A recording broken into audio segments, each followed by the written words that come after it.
नमस्कार।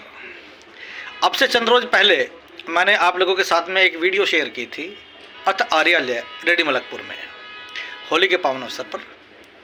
बहुत से लोगों ने फ़ोन करके पूछा कि अथ आर्यालय का क्या मतलब होता है। कार्यालय बहुत सुने हैं, तो आर्यालय का मतलब होता है श्रेष्ठ लोगों के बैठकर श्रेष्ठ बातें करने का स्थान। यही समझा, यही सुना। वीडियो को बहुत लोगों ने पसंद किया, बहुत लोगों ने शेयर किया, बहुत लोगों ने लाइक किया और उस स्थान पर जाने के लिए मुझसे बहुत से लोगों ने पता भी पूछा। तो जाहिर सी बात है कि बहुत से लोग उसको देखना भी चाहते होंगे। आज मेरे साथ सिविल कोर्ट सहारनपुर में मिलने के लिए अथ आर्यालय की स्थापना करने वाले सुभाष जी आए हैं। तो मैं सुभाष जी से ही जानना चाहता हूं कि सुभाष जी, आपने अथ आर्यालय को स्थापित करने की प्रेरणा कहां से मिली? सुभाष जी। सभी को नमस्ते जी। ये तो सब ईश्वर की प्रेरणा से ही हुआ है और मैं लंबा समय मैंने शहर में गुजारा है और यहाँ की जीवन शैली को भी देखा है। इसके बाद अनुभव किया, अगर जीवन में आदमी को सुकून चाहिए तो उसको अपने ढंग से जीना चाहिए। अच्छा, हाँ जी, आप एक किसान हैं जी, और किसानों के बीच में रहते हैं, किसानों की बात करते हैं। जी।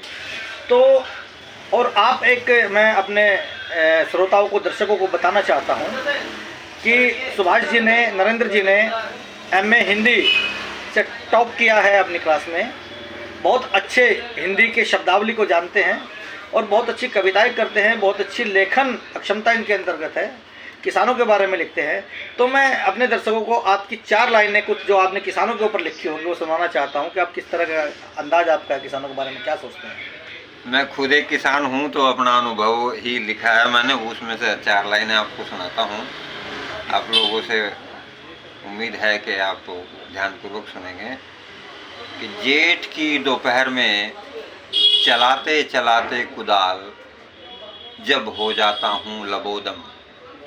जेठ की दोपहर में चलाते चलाते कुदाल, जब हो जाता हूँ लबोदम, और फैलने लगता है पसीने का खारापन गन्ने के खेत में।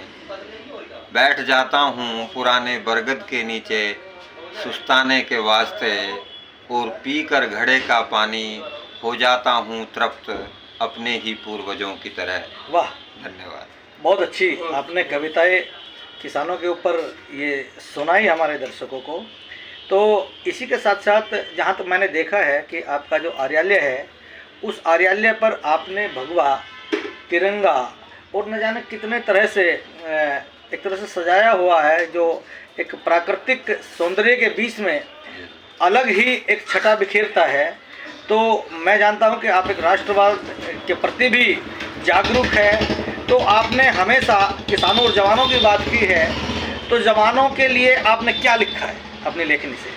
लेखनी से जो, हाँ, एक लिखा है कि वो जो हाथ में खुद का इश्तिहार लिए फिरता है, वो जो हाथ में खुद का इश्तिहार लिए फिरता है, मगर दिल के सहन में दीवार लिए फिरता है। मेरी वतन परस्ती को बगावत समझता है, मेरी कलम को कहता है कि तलवार लिए फिरता है। बहुत बढ़िया, बहुत बढ़िया, बहुत बढ़िया। तो ये हमारे नरेंद्र सुभाष जी हैं, जो अलग अलग तरीके से, अलग अलग विधाओं के एक अच्छे लेखक हैं, अच्छी कविताएं करते हैं।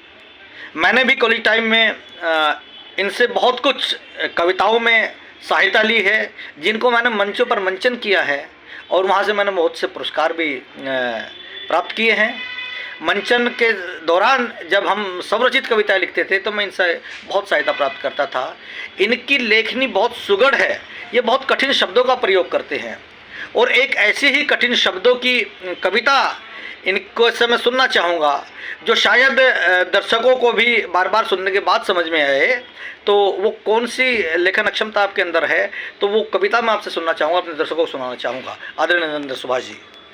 धन्यवाद आपका बहुत बहुत। चलो सुनाते हैं कि कैसे सलाम भेजूँगा शहरे अमीर को, कैसे सलाम भेजूँगा शहरे अमीर को, नज़रों से गिरा रखा है जिसने फ़कीर को।